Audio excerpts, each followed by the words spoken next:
O sistema da honra.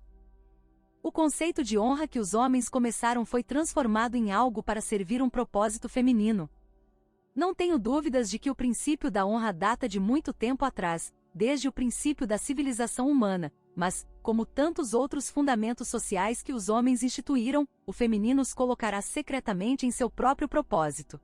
Na introdução do livro A Arte da Sedução, o autor Robert Greene explica por que havia uma necessidade original de a sedução se desenvolver em uma arte. Para isso podemos olhar para as antigas civilizações onde as mulheres eram essencialmente uma mercadoria. Elas não tinham nenhum poder externo para controlar seus destinos, mas eles se destacavam, e ainda o fazem, no poder psicológico interno disfarçado, e isso, é claro, encontra um paralelo nos métodos de comunicação preferidos pelos homens e mulheres. A principal agência feminina sempre foi a sexualidade e a manipulação da influência por seus meios. Da mesma maneira que cada gênero se comunica com o outro, assim também é seu método de interagir dentro de seu próprio gênero. Como homens, somos respeitados quando mantemos nossa palavra, nos sacrificamos por uma causa digna, até ao ponto de sermos descartáveis, resolvemos problemas racionalmente. Nossa palavra é nosso vínculo, e a base de uma série de outros qualificadores que nos tornam respeitáveis e dignos de integridade. Devemos ser evidentes e claros, e quando nos deparamos com um homem que se comporta de forma indireta em suas relações, nós o chamamos de desonesto e o achamos indigno de confiança. Mesmo para os propósitos mais nobres, praticar a arte da má orientação não é algo pelo qual os homens são respeitados, pelo menos não publicamente.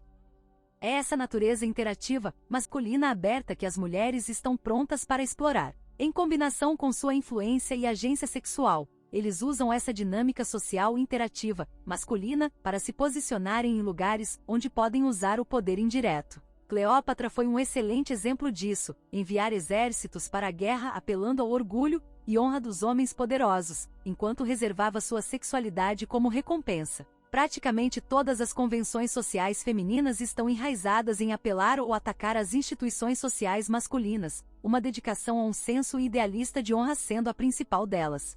O exemplo óbvio é, evidentemente, envergonhar e o contrato social, faça a coisa certa. De fato, ser um homem se tornou sinônimo de viver de acordo com um imperativo feminino que é habilmente disfarçado de honra masculina. Não é que as mulheres criaram a honra, mas sim que elas a recriaram para servir ao seu propósito. Nos 10 mandamentos da Bíblia nos é dito para não cometer adultério, não durma com a esposa de outro homem, o que provavelmente não era muito difícil de cumprir quando a poligamia era a norma. Na verdade, ter várias esposas era um sinal de riqueza, e costumava ser o consumo ostentatório da época. Por que então a poligamia é uma perversão social agora? Que mudanças ocorreram que tornaram a poligamia honrosa, mesmo invejável, um tabu muito maléfico?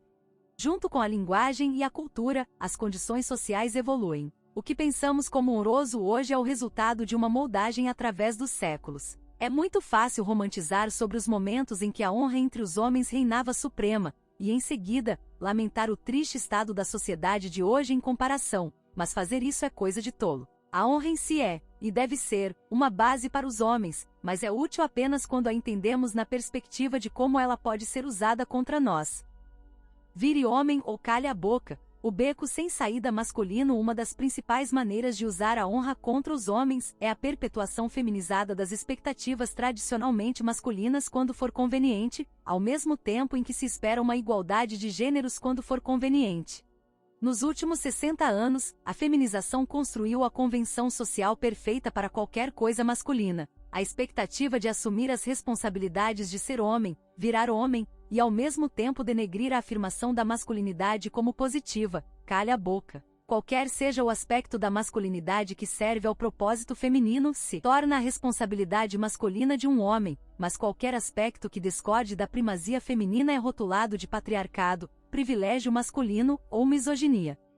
Essencialmente, esta convenção mantém os machos beta correndo atrás do próprio rabo para sempre. Ao longo de uma vida, eles são condicionados a acreditar que estão amaldiçoados com a masculinidade, patriarcado, mas ainda são responsáveis por virarem homens, quando se adequam a um imperativo feminino. Portanto, não surpreende ver que metade dos homens da sociedade ocidental acredita que as mulheres dominam o mundo, impotência masculina, enquanto as mulheres se queixam de um patriarcado persistente, impotência feminina, ou, pelo menos, de sentimentos dela.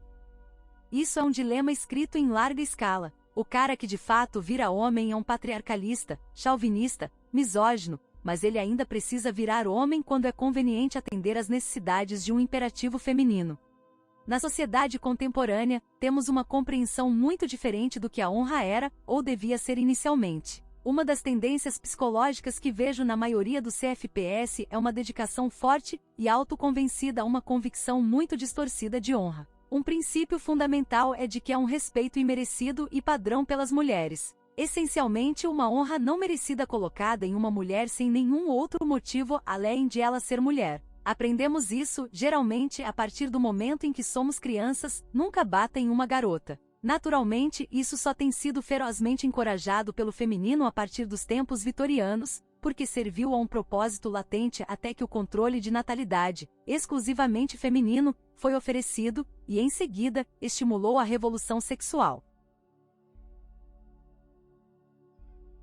Hoje, ainda temos mulheres usando o anacronismo que é a honra masculina, de uma maneira que serve a seus interesses, mas é contrastada com um oportunismo sexualmente enfatizado. A responsabilidade de um homem deve ser honrá-la, como o sexo mais frágil, enquanto reconhece sua independência. O CFP engole essas coisas e, em um esforço para se identificar melhor com seus ideais, ele começa a se convencer de que é o único que exemplifica melhor essa falsa virtude, essa honra definida pelo feminino, diferente dos outros caras.